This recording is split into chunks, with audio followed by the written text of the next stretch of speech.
নেক কাজের পুরস্কার।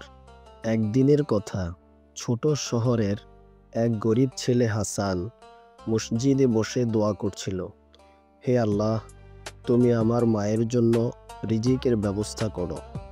মসজিদের এক বৃদ্ধ লোক এটা শুনে হাসানের কাছে এসে বললেন, বাবা, তুমি কি কাজ করো?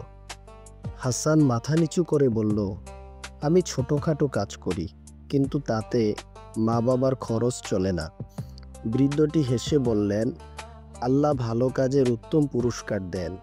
যদি তুমি নিয়মিত নামাজ পড়ো, সত্য কথা বলো আর নেক কাজ করো, তাহলে আল্লাহ তোমার রিজিকের ব্যবস্থা করবেন।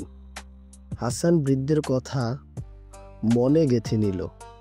এরপর থেকে সে নিয়মিত নামাজ পড়তে শুরু করলো, মায়ের খিদমত করলো আর সততার সঙ্গে কাজ করলো।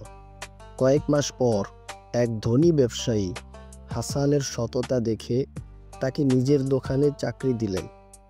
কিছুদিনের মধ্যেই সে বড় বেতন পেল আর তার পরিবারের কষ্ট দূর হলো। আল্লাহ বলেন, যে আমার পথে চলে আমি তার জন্য রিজিকের দুয়ার খুলে দেই। আল কোরআন, সূরা তালাক, আয়াত নং 6। এই গল্প থেকে উপদেশ হলো, আল্লাহর উপর ভরসা রেখে সৎ পথে চললে তিনি সব সমস্যার সমাধান দেন।